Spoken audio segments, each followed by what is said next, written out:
Abafuzi kuli Oluvuganya Gavumenti bakanyiza okukoleramu n'okugatta amaanyi n'ebibiina ebyenjawulo kibayamba okulwanyisa ekibiina ki NRM kiri mu buyinza bakisuuza entebe.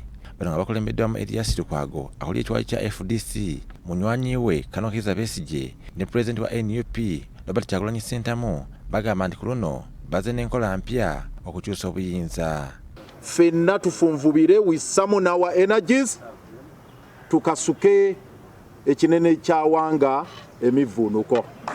We have a predator in charge of a country, devouring what they would be serving. Nga NUP tweyama okola byonna kye tusobola nga ffe era nga tukwatidde wamu ne bannaffe bonna abaagala enkyukakyuka. Bano bategeezezza eggwanga nti kye bakola kyakutwala mu maaso omulimu gw'okukoleramu so si kwesooka bifo mu kulonda okujja. Tetuli wano jasigatta bibiina bya bufuzi, tuli banjawulo era tetuli wano kwogera ku nsonga ya kulonda kuba obaolyawo ezo ensonga tetunazikwataganako tetunazikanyako. Guno si gwe mulundi ogusoose ebibiina ebyenjawulo okuvaayo ne bisalawo okukolaganira awamu, kyokka emirundi mingi tebivaamu bibala era gye biggwera nga baawukanye ssaako okuva ku ndagaano. Kati abantu ba bulijjo balowooza nti wadde ekikolebwa kirungi kyokka bangi babuusabuusa tekiyinza okuvaamu akalungi gye binaggwera. Kubanga gavumenti tegenda kukiwa mwaganya, ejja kuvaayo ekiyingiremu erabe ate nayo bwekinafuya, n'olwekyo tubasuubira okusigala nga bayimiridde. Era tudde emabega w'oyo kandidate nze gwenkakasa nti olwaleero ku ludda Oluvuganya gavumenti akyali ow'enkizo Kyagulanyi Robert Ssentamu. Nnyinamu okutya nti tusobola bulungi nnyo okwegatta ne tusigukula Mwami Museveni, naye Mwami Museveni nga bonna betulaba abamusemberedde kubejjako tulyoke twegatte nga bwe twemanyi. Nze ndabawo obuzibu. Abalala balowooza tekwegatta kwa kuyamba nnyo bannakibiina ki DP okufuna bye bayinza okwewogoma olw'obukulembeze bwabwe bwe bagamba nti bwabatunda.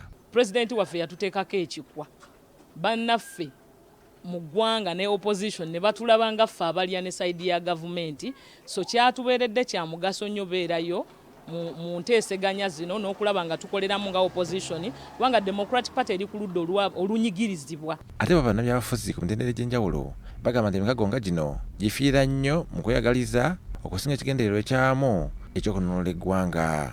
Olutalo lwaffe olw'okununula Uganda lwe tuba tukulembeza mu maaso so si ebifo bino bye twagala. Ekyo bwe tunaakola ekyo tewali ajja kwolekeza munne mundu, tewali ajja kuvuma munne.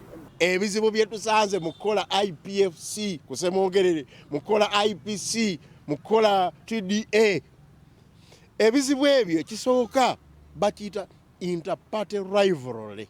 Bwe muba mukola ekisiira ekyo buli muntu ateekwa okwerabamu mu agenda gye mutukola ki gye mutwala nti anaagifunamu. Tugamba buli muntu tutegeeza buli interest.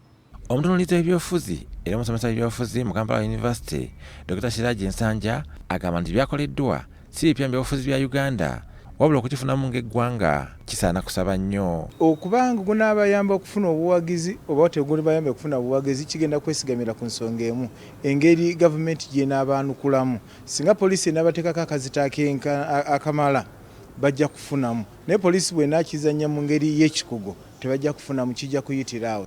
Nsanja ayongeddeko nti ebizze bitta ebibiina n'ebisinde nga bino be bantu bennyini ababitandikawo okweyagaliza ssaako butalowooza ku bantu ba bulijjo n'ebizibu byabwe n'okulembeza byabufuzi ebiyamba abo ababitandikawo. Emikago gino tegitera kulwanirira nnyo bintu biruma bantu, gibeera nnyo gya kulwanirira ebiruubirirwa ebyabali munda mu bibiina okusinga ebiruubirirwa ebibeera eby'abantu abakoseddwa, kubanga okosebwa tekuli ku bo ba bibiina bokka, okosebwa kuli ku batuuze bano be bagamba nti bagenda kulwanira. So towulirayo nti omukago guno guzimbiddwa nti gwe gugenda kulaba nti mu ddwaliro mulimu eddagala oba enguudo zikoleddwako, wabula nti tukolere wamu tusobole okusuuza oli.